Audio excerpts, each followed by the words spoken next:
Salut tout le monde, bienvenue dans cette nouvelle vidéo. Aujourd'hui on va parler de biais cognitifs.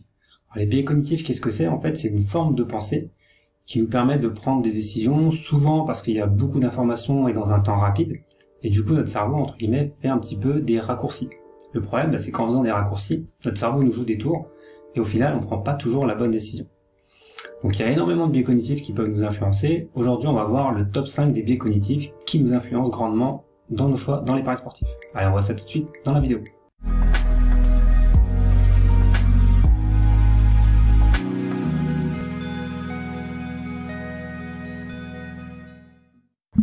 On va tout de suite commencer par l'un des biais cognitifs qui vraiment a sûrement le plus d'impact chez les parieurs.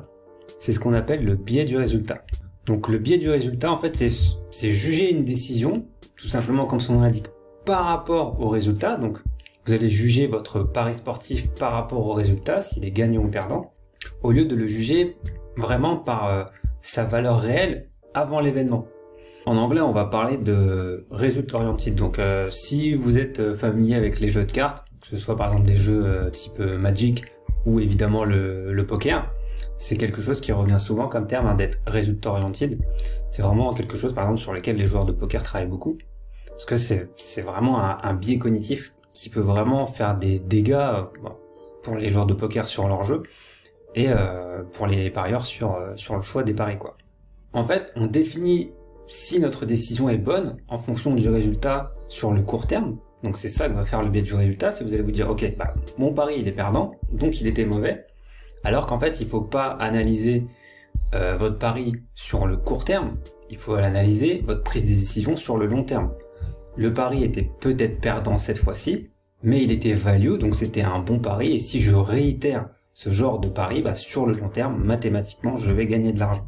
C'est vraiment quelque chose de simple en fait. Si vous jouez un petit peu au poker, c'est un exemple très client, vous avez par exemple une paire d'as, donc la paire d'as pour ceux qui jouent au poker c'est la meilleure main de départ au poker.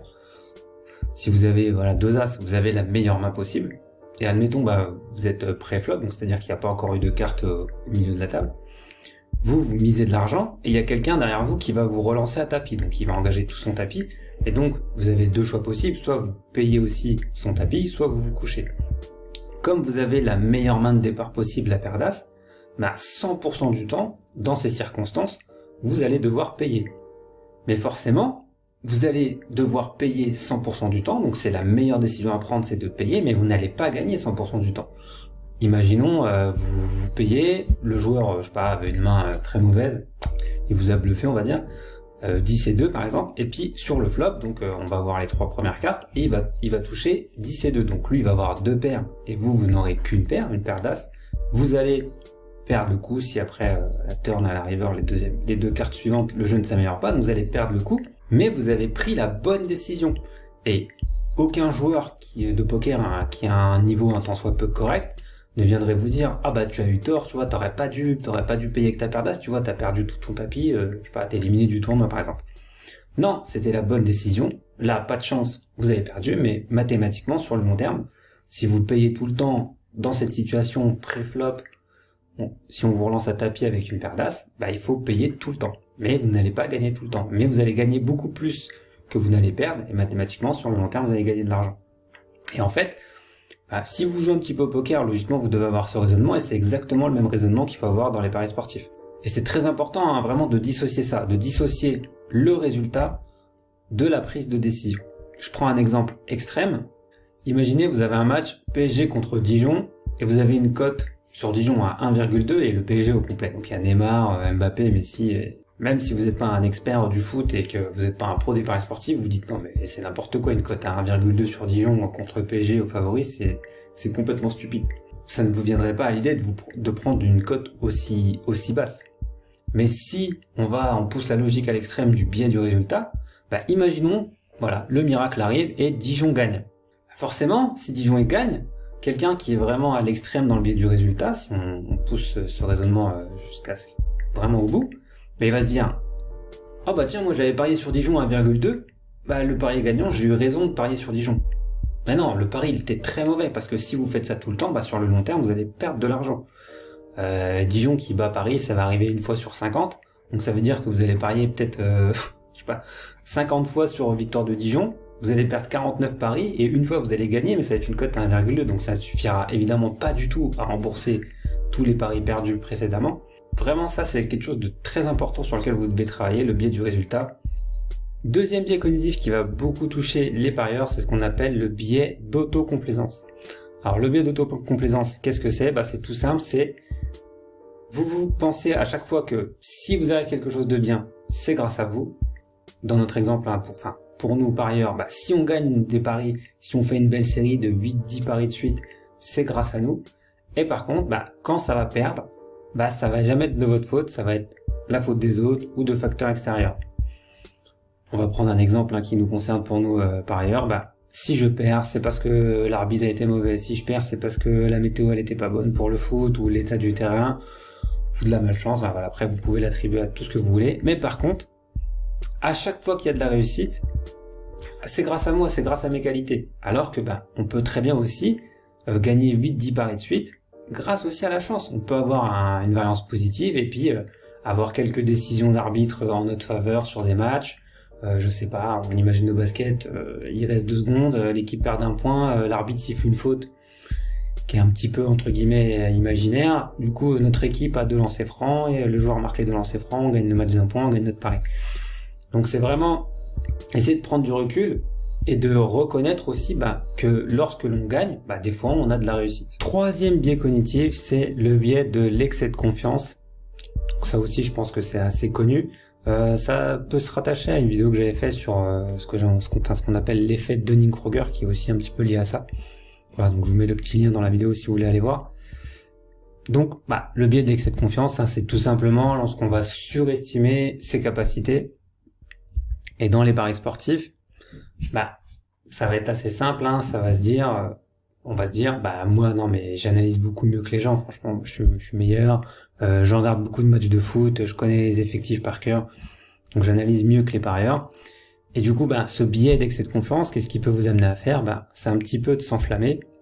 Et puis, on va se dire, non mais moi je vais miser 10% de ma BK. Parce que, non mais moi jamais de la vie je perds 8 ou 10 paris de suite. Il faut bien se dire que si vous faites du volume, un jour ou l'autre, les 8 ou 10 paris de suite perdants, vous allez les prendre dans la tête. Et évidemment, c'est catastrophique pour votre bankroll. Donc, le biais d'excès de confiance, quelque chose qu'on retrouve beaucoup à travailler aussi, voilà. Essayez de prendre du recul et juste considérer que les paris sportifs, c'est très difficile et que, c'est pas en claquant des doigts et parce que vous regardez seulement 2-3 matchs de foot par semaine que vous allez arriver à battre le marché. Quatrième biais, c'est le biais du survivant. Et alors ça, c'est un biais qu'apprécient tout particulièrement, on va dire, les bookmakers. Le biais du survivant, ça consiste en quoi? En fait, on va surévaluer les probabilités de réussite d'un événement. Donc un événement, ça peut être un pari ou peu importe, un résultat de match de foot ou une combinaison de résultats de match de foot. Et en fait, on va se focaliser sur les personnes qui ont réussi, qui ont eu du succès, mais en fait qui ne sont que des exceptions d'un point de vue statistique. Et donc les bookmakers comptent énormément là-dessus parce que, comme vous pouvez le voir, quand vous vous connectez sur vos bookmakers français, Winamax, Unibet et ainsi de suite, combien de fois vous voyez mis en avant, et oui, Jean-Philippe, l'expert tennis de la semaine, qui a passé une cote à 2500 en combinant, 30 matchs de tennis. Et en fait, oui, statistiquement, il y a des gens qui vont gagner, comme statistiquement, il y a des gens qui gagnent au loto, mais c'est une infime minorité. C'est vraiment, je sais pas, mais une cote par exemple à 2500, une cote à 2500, c'est 0,04% de chance que ça arrive. Voilà. Donc oui, il y a des gens qui vont arriver à passer des cotes comme ça de temps en temps, parce qu'on n'est pas sur du 0%, on est sur du 0,04%. Et encore, je dis 0,04, mais à mon avis, si on calcule le TRJ de ce type de pari, en fait, la probabilité est encore plus faible. Mais on est sur quelque chose qui est extrêmement rare, mais ça va arriver à un chanceux, quoi, vraiment à un extrêmement chanceux.